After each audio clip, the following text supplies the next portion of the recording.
hey, listen, this guy just ran in front of my car, and he's laying in the street. So they did to hit somebody in the street? Yeah. You gotta send an ambulance right now, man. Cleveland Browns wide receiver Donte Stallworth admitted he was driving under the influence when he struck and killed Mario Reyes after a night of drinking on Miami Beach last month. New video of a hot air balloon accident that severely burned NFL wide receiver Donte Stallworth. In an ABC News ESPN exclusive, he described the horrifying moments when the birthday ride for his girlfriend nearly killed them both. Right now I'm at Huffington Post covering national security. So okay, national security. Yeah, being an ex-NFL player. So you're not covering sports, you're covering hard news. I want to cover things that actually matter. Okay. I love sports, but yeah, there's a lot going on. I want them to think about the worst thing that can happen. What's the worst thing that can happen if you drive under the influence? I have to do this. There's no other way for me to make amends for what I did. Dante Stallworth spent a decade as an NFL receiver. Since he retired, his life's taken a lot of twists and turns. In 2002, he was a first-round draft pick after clocking 4.26 in the 40-yard dash. 9 years later, in one really bad decision, took the life of another and forever changed Dante's. Today, he's probably become more well-known for the incident than he ever was as a player on an NFL field.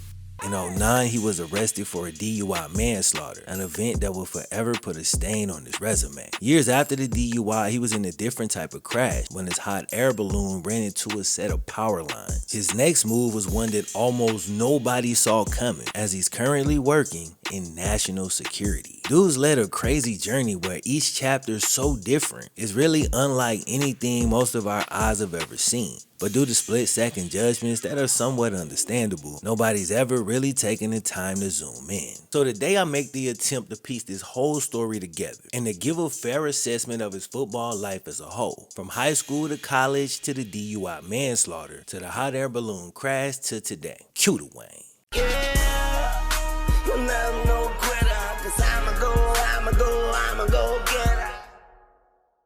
Alright, real quick before we jump in, time for a quick word from today's sponsor, DraftKings. College basketball teams have been traveling the country, building their resume, and now the 68 best teams in the country are finally ready to go dancing. This year's college basketball tournament bet in action can be found at today's sponsor, DraftKings Sportsbook. And DraftKings is offering all new customers an instant $200 in bonus bets. I said instantly after they placed their first $5 wager on any game. Then you could take that $200 and try to go even bigger. You could use it to parlay multiple tournament games together. Now, if mobile sports bet is not available in your state, don't trip. You can still get in with DraftKings Daily Fantasy. They offer cash prize contests for nearly every sport, so that's another great chance to get in and win some bread. So download the DraftKings Sportsbook app now. And new customers, remember to use promo code FlemLo. Bet your $5 and get $200 in additional bonus bets, and you get that instantly. That's promo code FlemLo. Only at DraftKings Sportsbook. Thanks to DraftKings again for sponsoring.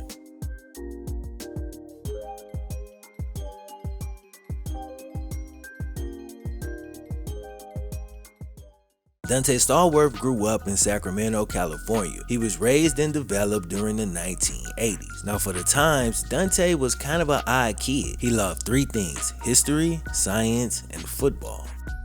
Oddly enough, his first run-in with the law was connected to a run-in with one of his biggest football idols. His big four growing up was a lot of people's big four at the time: Jerry, Barry, Bo, and Prime. When they say don't meet your idols, they're not referring to these men. But in a roundabout way, that was kind of Dante's experience. Here's a kind of funny story, kind of weird but is innocent, of how he stalked Jerry Rice when he was still just a kid. But I actually saw Jerry Rice as a kid, and he called the police on me. But I stalked because I was stalking him. I was 14 years old. We need that story. I'm like, oh, we can talk about that later. Nah, he didn't call the police on me. It was their training camp. We were in Rockland, and I was with a high school teammate of mine who lived north of Rockland. As we're driving by Rockland, this is during the summer, and this is right around the time when training camp is starting. And so I knew everything about Jerry Rice. He was one of my favorite players. So I knew that his wife's name was Jackie. I just knew his family dynamic. Anything about Jerry Rice I had read about because I loved it so much as a kid. And so as we were stopping to get gas, in front of us there was a little convertible, it was like a blue-ish Mercedes with the license plate that said something like "For You, Jackie" or Jackie. And I remember looking like, oh, that's Jerry Rice's wife's name. And then I looked at the person in the car and I'm like, yo, that's Jerry. And my teammate was like, how can you tell that's Jerry Rice? In back of his head, I'm like, bro, I know that bean head, that's Jerry Rice, bro, follow him. We didn't even get gas, we followed Jerry, right? So I think, and we're in this beat up pickup truck, right? And he just sees two guys following him. And I'm not thinking this at a time. I'm 15 years old, right? This is my idol. I'm going to like say hi to him. But we followed him in and actually like following him now. And as we see him park up close, we get out of the car and start walking towards him. Now, we're probably about 50 yards away, and he's looking in our direction, and he's pointing at us to security. So then the security starts walking towards us, and Jerry walks in the building. And he's like, hey, you guys can't be in here. And we were like, oh, we just wanted to say hi to Jerry. And he's like, that's fine, I understand it, but you're not allowed to be in here. And so we left. And I wasn't like, oh, I just stalked Jerry Rice. I was like, oh my God, I just said what's up to Jerry Rice. And when he wasn't stalking his idols, he was impersonating them.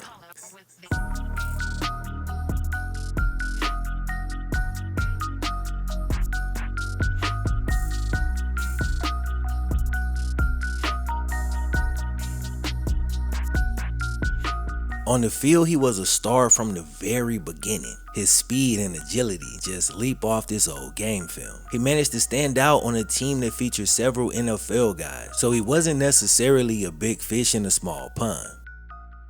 But out of all of them, Dante would have the brightest football future. Although off the field, he'd experienced some pretty dark days. But his mom Donna prepared him for a life without ball, which makes his life after football a little less surprising.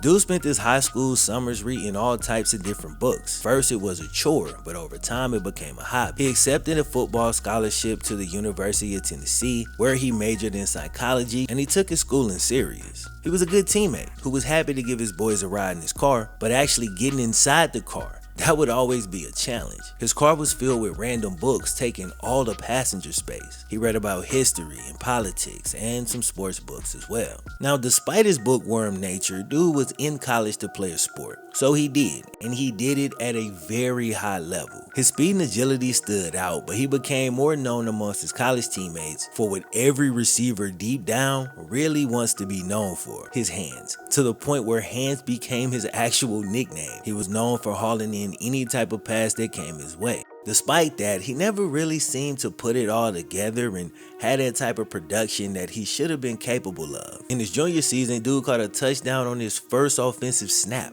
It was a simple little go route down the right sideline. This would be his year where he finally broke out, or so he thought. Later that same game, he actually broke his wrist. Dante would miss nearly the next 2 months of the season. Luckily for him, there was only 3 games in that time frame. He returned just in time to face the Alabama Crimson Tide, and he caught 5 passes in that one for 80 yards and a touchdown. Then just 2 weeks later, he had a similar game versus Notre Dame.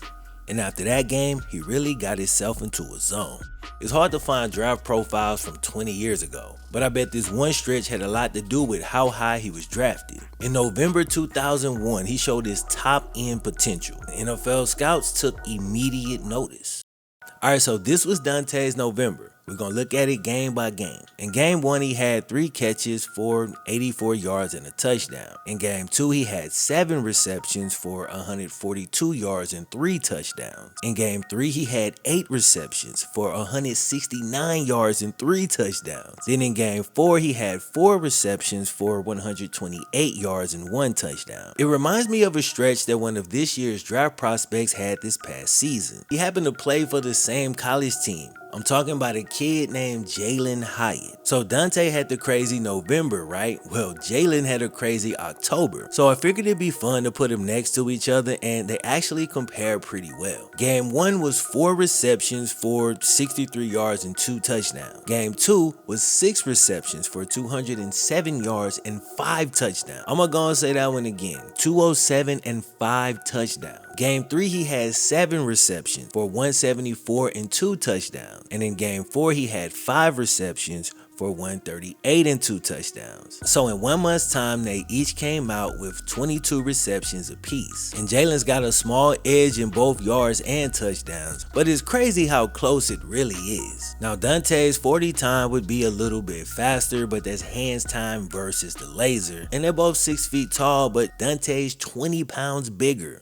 But during his college days, Dante did more than play ball. He studied his playbook, but he also studied the books crowding his car. By the end of his time in college, man, his car, his dorm room, and his mom's house back home were filled with volume after volume. But one thing he hadn't read was the NCAA handbook, which got him in a little trouble following his junior season. Dante declared for the draft, but then he changed his mind. And if you follow college football, you already shaking your head. Once you declare for the NFL draft and you hire an agent, the NCAA just considers you a pro. So once you do that, like, you can't go back and play college again. Even if you went undrafted, like, you're just out of luck. I came across a couple articles that said this changed for college basketball, but nothing about football, so I assume it's still the rule. Regardless, it was definitely in place in 2002. So when Dante changed his mind, it was already too late. Fortunately for Dante, his pro day numbers would boost his draft stock. He measured in with decent size, 6 feet, 198 pounds. And granted, this was on hand times and he's running on turf, but he clocked multiple 4.2s, which is crazy stupid speed. With that said, looking around the internet, man, these 40 times is all over the place. According to an old ESPN article, he had a 4.23 and a 4.26, but then when you ask Google, they tell you it's a 4.29, and then the AI bots come with a completely different answer. Dante Stallworth ran a 40-yard dash in 4.38 seconds at the 2002 NFL Combine. However, it's worth noting that this time was recorded over 20 years ago and may not be reflective of his current speed. Bro, you think? Either way, he's fast, and the scouts were impressed by his speed. You got a dude sniffing a 4.2. This was 20 years ago. Now, he also recorded a 39-inch vertical, and he hit 17 reps on the bench press. Supposedly, he also did all this on a sprained ankle, so when the draft rolled around, you know what time it was. Donte Stallworth was the first receiver taken in the 2002 NFL Draft. He was selected 13th overall by the Saints, a lifelong dream finally realized. He had a solid rookie season with 42 catches for 600 yards and 8 touchdowns. And the only other rookie receiver to outdo him, second-round pick Antonio Bryant. That's Bryant, not Brown, Bryant, not Brown. And it's important to note that Bryant played 3 more games than Dante. But due to injury, Dante was unable to build on a successful rookie season, and he followed it up with a dud. The next 2 years in a row, he achieved career highs in receptions and yardage, but it still wasn't enough. So in 2006, going into the season, Dante gets traded to the Philadelphia Eagles. If you were still judging Dante as a top 15 pick, you'd probably be disappointed with the production he brought to the table.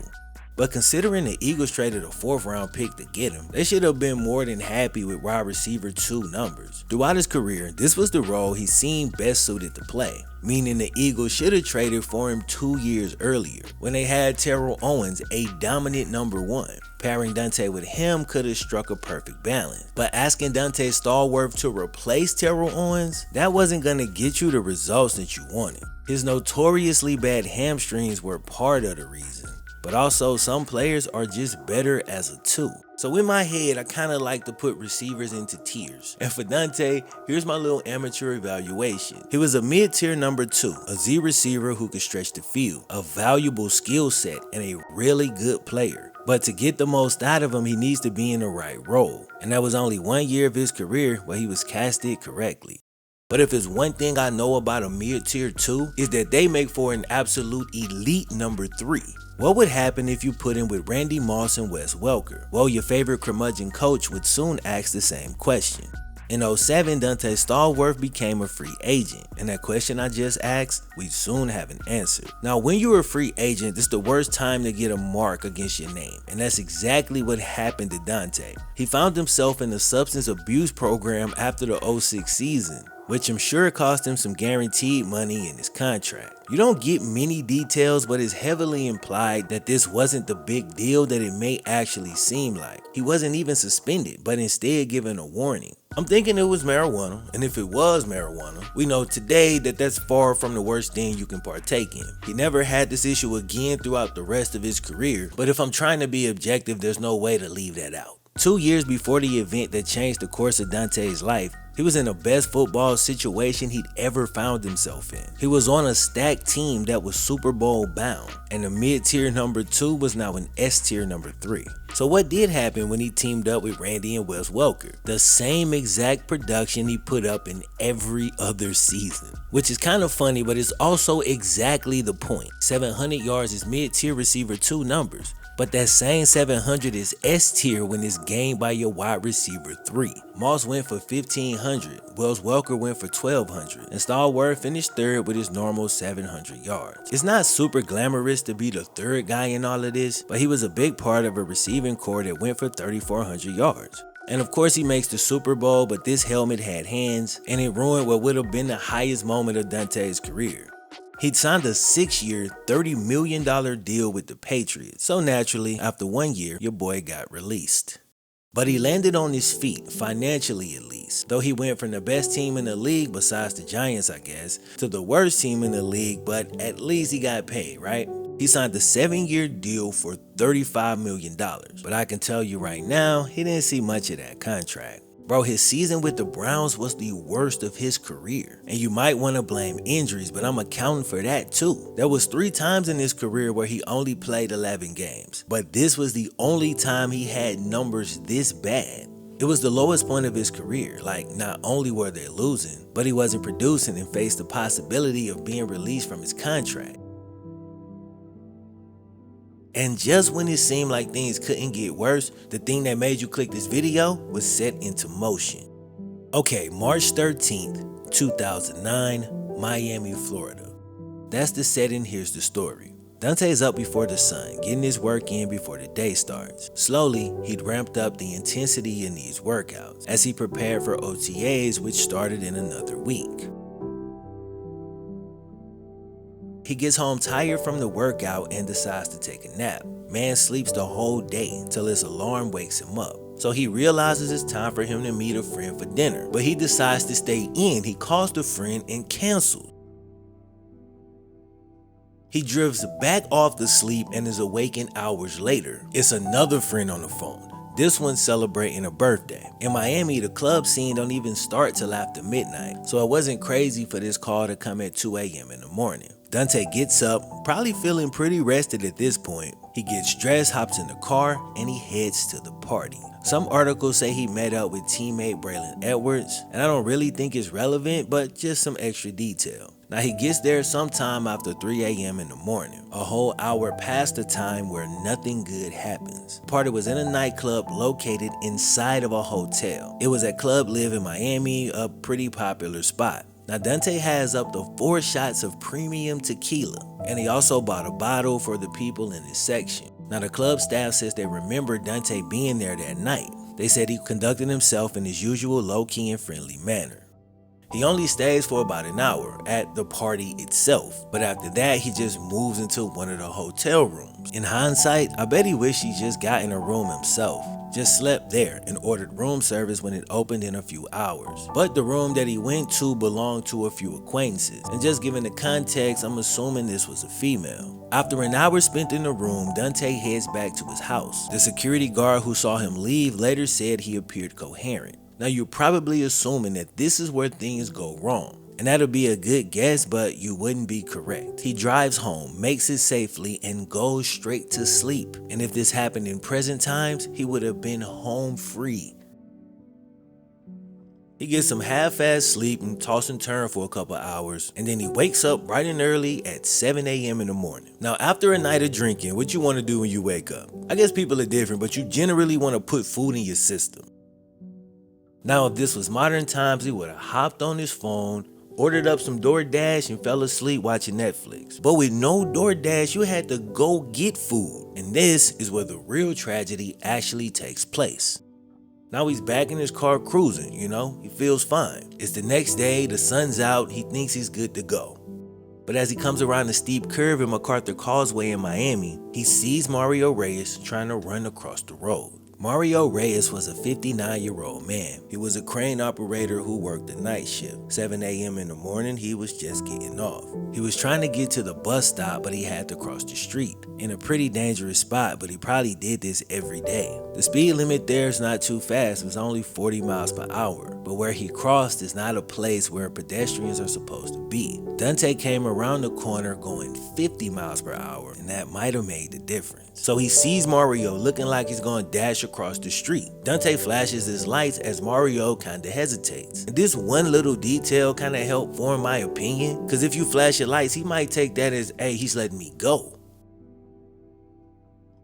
In my head, blowing the horn mean get the hell out the way. And this stuff all happened in a split second, so yes, I'm being critical. Mario, perhaps confused, tries to make a last-second dash, but the miscommunication led to his untimely demise. There was no crosswalk in this area, so pedestrians aren't expected here. But in hindsight, I bet Dante wishes he would have just given dude the right of way. If you find yourself in these situations, and if you drive, you most definitely will, I find it's better to just practice caution, even if it's kind of awkward with you stopping in the street. Because to assume that the person's thinking the same thing you're thinking, or that the signal you sent means the same thing to them, bro, that's a big risk and there's little to no upside. The best you can do in that situation is shave 30 seconds off your trip. Dante swerved, and he did avoid hitting Mario head on. But Mario's trying to beat him across the street, so they're moving in the same direction. Dante clips him on the passenger side of his car, and he thought he'd avoided the worst. He thought he just hit his arm or something. In the aftermath, I do have to respect him for handling that the right way,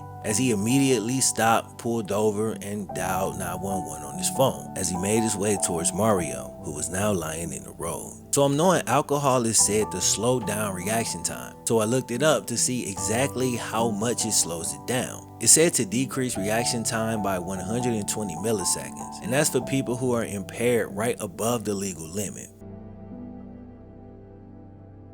So if Dante doesn't have the drinks in his system, would he have been able to react a little sooner? If he did, would it have been enough to have saved Mario Reyes' life? All super fair questions, but I ain't got the answers. I'll say this, obviously it would have given him a better chance. This is why the DUI laws are in place and important to follow. But I still can't judge him in this situation, because I remember getting drunk, going to sleep, and then waking up the next morning, driving to work, and absolutely being hungover. I know we've all probably done that a bunch of times in our past, and for some, maybe still in present day as well. Maybe you made it to your destination without incident, but how can you judge when you took the exact actions that he did? We get to learn from Dante's mistakes, but he's not allowed to learn from his own. I mean, internally he is, but socially he's already been judged. Why? Because Mario don't get to learn a lesson either. He's gone, and now his family is without their dad or husband. So it puts you in a position where you want to choose a side. So you demonize Dante or dehumanize Mario. And I can't say exactly where that middle ground should be, but it's obvious that extremes are extremely unproductive. Mario Reyes is a man who we don't know much about, but after a long night of work, to have this happen, bro, that's tragic. Like, you can imagine working a night shift, you're tired, you clock out, and you're just thinking about your bed or taking a seat on the bus. Then I can imagine Dante doing what people do every day, having too many drinks and going for food the next morning. If he leaves his house a minute earlier or later, Mario makes it home. I guess life's a game of inches too. Bro, the math on these events had to be so damn precise that my brain can only process it as fate. You know what I'm saying? Perfectly random occurrence that was insanely tragic, that ended a man's life and changed the course of another's. But here's the bottom line. Dante was in the wrong, and his negligence cost another man his life. Dante accepted this fact, and he took responsibility right from the beginning, so at least he was accountable. After calling the cops, he informed the police that he'd had drinks the night before. Problem was, the night before was 3-4 hours before the incident. They sent his blood in for testing to see if he was over the limit, and when it came back, it showed that he was legally drunk. After that, he was charged with the DUI manslaughter, which carries a sentence that can go from probation to 15 years in prison. Now, Dante's lawyers was real confident that they could fight the case. I'm assuming this is because Mario wasn't on the crosswalk. AutoAccident.com says a pedestrian who chooses to cross the street well outside the boundaries of a crosswalk, that pedestrian has a duty to yield to oncoming traffic. However, this duty is not absolute. The jury's relevant issue will be whether the pedestrian exercised reasonable care under the circumstances to avoid injury while crossing the street. So if that was their defense, I don't know if that was gonna hold up. But given the fact that he was legally drunk at the time, Dante didn't want to fight the case, bro. He knew he was in the wrong. He said he didn't want to cause the family any more pain. He'd taken enough from them and would accept his punishment. He spoke to the Reyes family and accepted due responsibility. But his sentence had a whole lot of people up in arms. Dante accepted a plea deal, which means he pled guilty for an arranged lighter sentence, but there's two sides to a coin. If that two sides to a coin thing hit your ears kind of funny, give me a second. I'm gonna explain what I mean in just a moment. He would spend only 24 days in the county jail, 1,000 hours community service, 8 years of probation. He got a lifetime ban on his Florida driver's license and an undisclosed amount that was paid to the Reyes family. Of course, different people had different reactions to the plea deal. On back-to-back days, Bleacher Report published articles, each representing pretty much the opposite point of view. The first said Donte Stallworth's sentence was no slap on the wrist. The next one said he was another example of an athlete getting off easy. Maybe they was just trying to cover all the bases, or they got backlash from the first one and then wanted to balance the scales. Or maybe it's just the fact that people were legitimately split. And when people don't know how to feel, we usually settle for outrage, because that's easier than processing this shit like an adult, like observing your emotions and accounting for that in your opinion. In this one article, this dude was so blinded by his own anger, he really thought he was in the right attacking the Reyes family. He says, "I cannot believe this. Shame on you, Reyes family, for selling out a family member's life for some cash. I truly believe the Reyes family would want to see this unfortunate event play out to its fullest." He goes on to say, "Finally, the Reyes family, shame on you again for selling out for some cash. If one of my family members' lives was cut short, no matter who was to blame, I wouldn't sell their life out for money. It's just pathetic. I apologize for this random article, but someone had to do it, and now I feel much better because of it."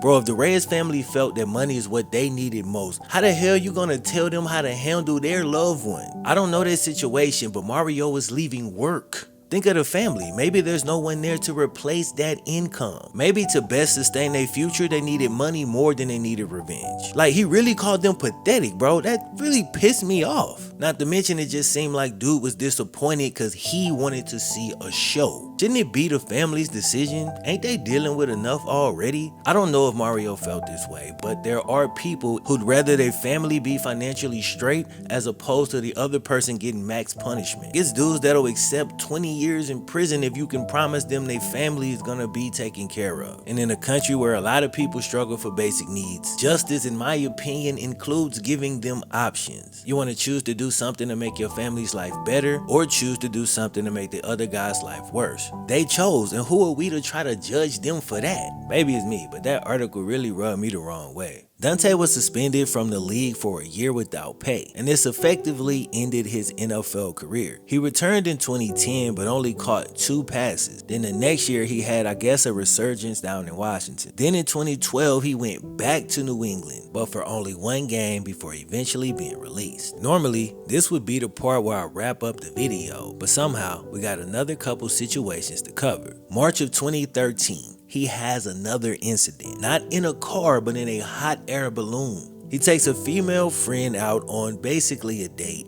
and with a professional operator, they ride in a hot air balloon. Bro, the operator somehow loses control, and the hot air balloon crashes into a power line. It severely burns Dante, his girl, and the operator. They all think it's the end, but they somehow survive.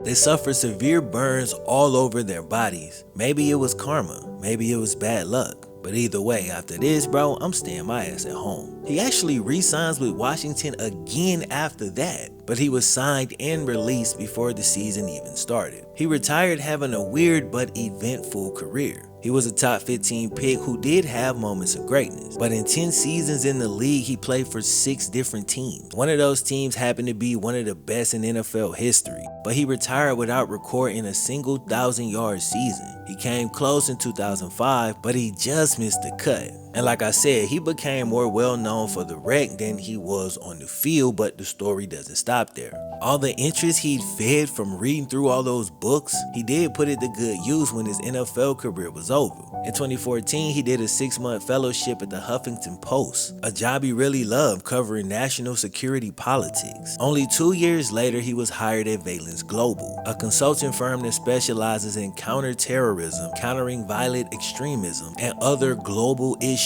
A unique career path for an NFL player, to say the least. Dude's story reads like a fictional biography. He's continued to speak to younger players about not making the mistakes he did, and he helps educate others on the dangers of drinking and driving. It's a mission for Donte Stallworth, who we caught up with during the National Center for DWI Courts Reform and Responsibility tour. The former NFL wide receiver is raising awareness about DUI. I have to do this. There's no other way for me to make amends for what I did. Speaking out, something that will live with me for the rest of my life. It's something that I'm going to have to tell my children about. Obviously, the numbers are staggering. 10,000 people, a year die from DUI-related deaths. So that's too many people that are losing their lives for something that is completely preventable. Yeah, you got to have a plan. I mean, if you know that you're gonna go out and have drinks, then get a taxi. It's okay. Get an Uber. Get a Lyft. Have a plan prior. Have a designated driver. Whatever that plan is, that plan needs to be made before you start drinking. Today, Dante's staying in shape as he's become an avid runner. He stayed out of trouble and developed into the man his mom raised him to be. He played 10 years in the league and had great success after football, but most people will only ever know him for the DUI manslaughter. But let that be a lesson, man. I don't care who you are. If you get behind the wheel while you're legally intoxicated, you put others in danger and you could take away a father, a daughter, a son, etc. But if you make a mistake, even one that ends in tragedy, and by the grace of God you're able to walk away from that situation, don't waste your second chance feeling sorry for yourself. Dig deep and add whatever value you can to this world. So more or less, that's the story. I hope y'all got something out of it. Thanks for spending your time watching. I put a lot of time in these videos. And if you got some more time, bro, I got some more content. Just click the link here on the screen and I'll catch y'all in the next one.